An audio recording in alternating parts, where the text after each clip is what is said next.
होकर के ही तुम यहां से उठोगे। मैं तो बस इतनी सी बात समझाना चाह रहा था। हाँ,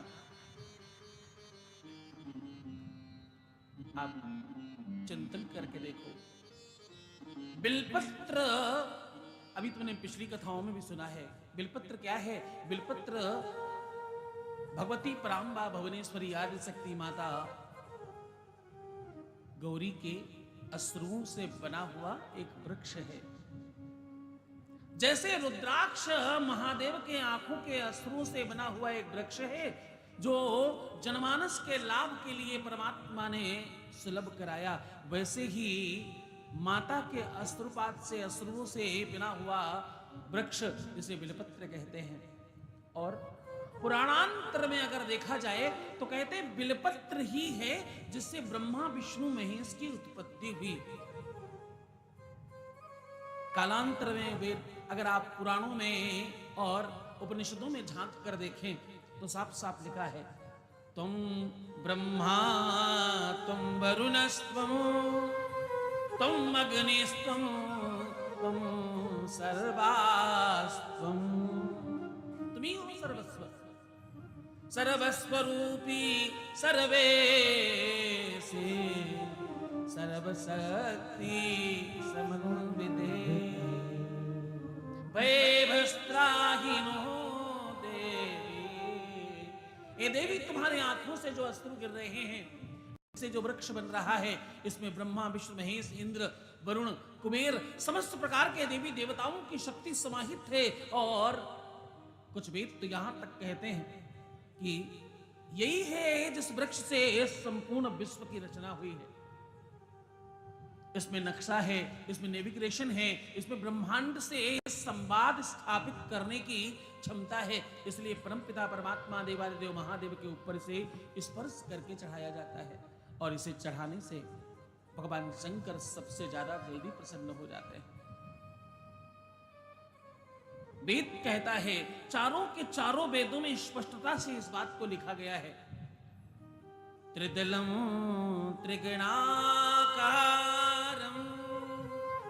त्रिनेत्रां च त्रिधायुधं त्रिजन्म पाप संहारं बिल्वपत्रं शिवार्पणम्।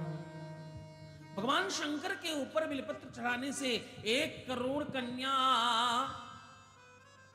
दान का लाभ प्राप्त होता है। हाँ, भगवान शंकर के ऊपर बिलपत्र चढ़ाने से जन्म जन्मांतर के पाप समाप्त हो जाते हैं, समूल विनाश हो जाते हैं।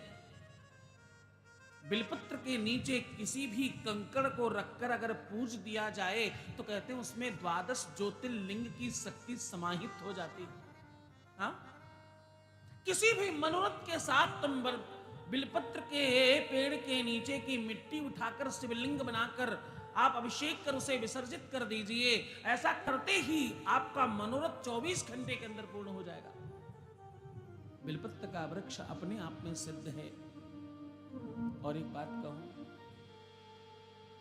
बिलपत्र कहते हैं, बिलपत्र ही एक ऐसा वृक्ष है जिसे बहुत ज्यादा पानी और बहुत ज्यादा ऑक्सीजन, बहुत ज्यादा हवा और दुनियादारी की कोई खास आवश्यकता नहीं पड़ती।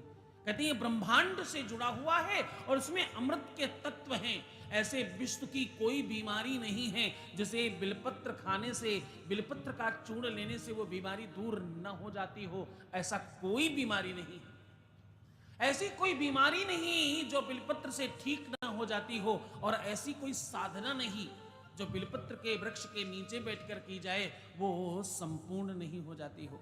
हाँ, आप कितने सौभाग्यशाली हैं सब के सब। आपको पता है, पहली बार पांडाल के अंदर बिलपत्र के वृक्ष के नीचे बैठकर तुम कथा श्रवण कर रहे हो। हाँ, पांडाल के अंदर जो वृक्ष है वो बिलपत्र है, और इस बिलपत्र के वृक्ष के नीचे बैठकर, उसकी छांव में, उसकी जड़ में बैठकर, अब तुम छांव का मतलब वो गांव वाली भाषा न समझना जहां जहां पत्ती दिख रही। बिलपत्र के वृक्ष के आधा किलोमीटर की सराउंडिंग में उसकी छांव मानी जाती है। केवल जहां धूप की छांव लग रही है उतनी भर छांव नहीं होती। हाँ, पृथ्वी के कारण सूर्य घूमता है, जब इधर जाएगा तो परछाई उधर जाएगी, जब उस तरफ सूर्य जाएगा तो इसकी परछाई इस तरफ आएगी, ये चारों तरफ इसका प्रभाव है। ऐसा मानकर जितनी दूर तुम बैठे हो बिलपत्र से, उतनी दूर हम भी बैठे, तो हमें बिल्कुल वैसा ही आनंद है। मैं तो ये मान रहा हूं मेरे कई जन्मों का कोई पुण्य उजागर हुआ होगा, जो ये कथा महादेव ने मुझे प्रदान करी और ये अवसर प्रदान किया कि तुम सबके सन्मुख बैठकर देवादिदेव महादेव की गाथा गाने का